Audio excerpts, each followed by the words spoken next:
ये सनातन धर्म का लक्षण। सत्य, दया, तपस्या, शौच, तितिक्षा, उचित अनुचित का विचार, मन का संयम, इंद्रियों का संयम, और 9वां अहिंसा, और 10वां ब्रह्मचर्य। ये ब्रह्मचर्य सबके लिए है। बहुत घातक है भोगों का आकर्षण। ब्रह्मचर्य के बिना पूरा का पूरा जीवन खोखला हो जाता है। मन से, वचन से और शरीर से, तीनों से ब्रह्मचर्य होता है।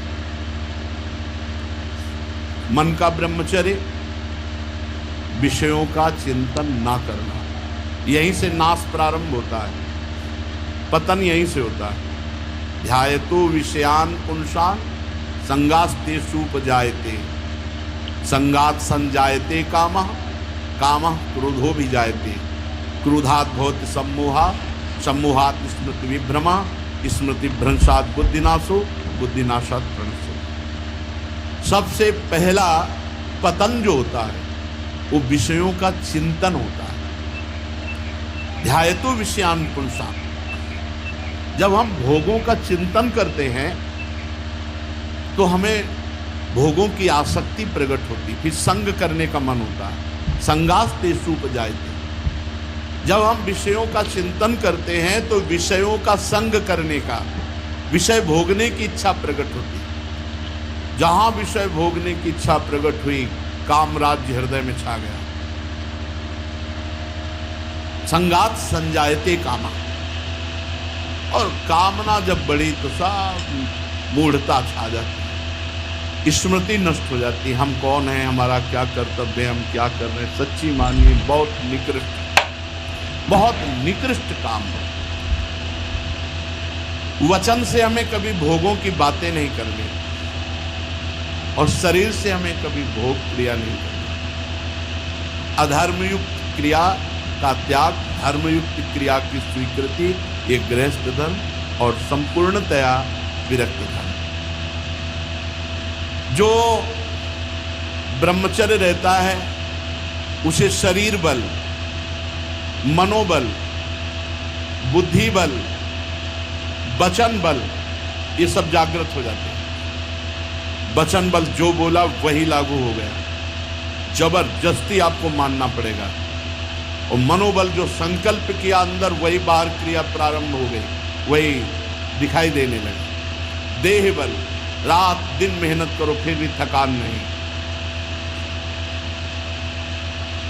आप कुछ समय तक व्यवहार करके देखिए ब्रह्मचर्य का, फिर आपको खुद पता चलेगा कि कितना आनंद प्रदान करता है ब्रह्मचर्य।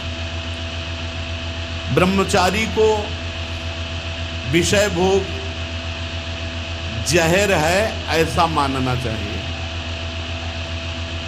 जैसे कितनी भी सुंदर खीर हो और कोई हमारे कान में आकर विश्वसनीय कह दे कि इसमें जहर पड़ा है, तो हम बिल्कुल नहीं खाएंगे। हमारे शास्त्र कह रहे हैं, महर्षि जन कह रहे हैं कि ये विषय भोग जहर है, महान विषय, ये पूरे जीवन को नष्ट कर देता है।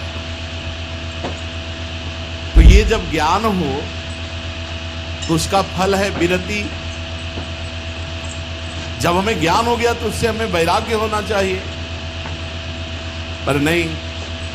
ये ज्ञान तो है कि भोगों में सुख नहीं है, भोग दुख रूप है, भोग जहर के समान है। कैसा ज्ञान है?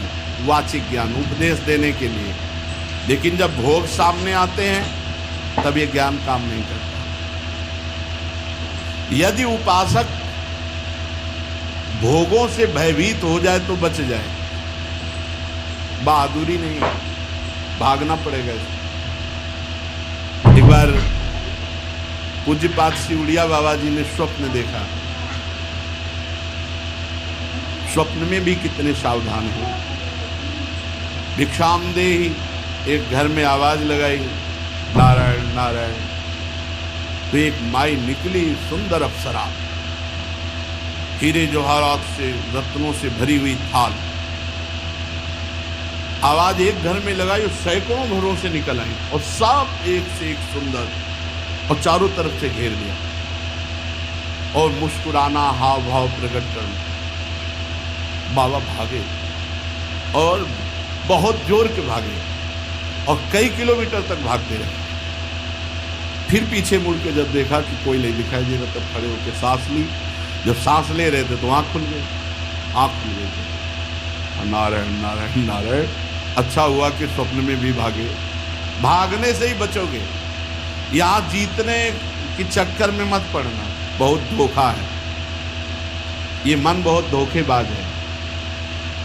यदि कोई विषय से ऐसा भय रखे जैसे सांप, बिच्छू या सिंह,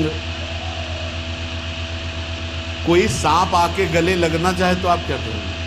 भागोगे ना। और बाघ देख लो, सिंह देख लो, भागोगे ना। ऐसे ही विषय भोग की इच्छा वाले कोई शरीर तुम्हारे नजदीक आ रहा है और तुम्हें भय नहीं लग रहा है, इसका मतलब है मरना चाहते हैं, भ्रष्ट होना चाहिए, नष्ट होना चाहिए।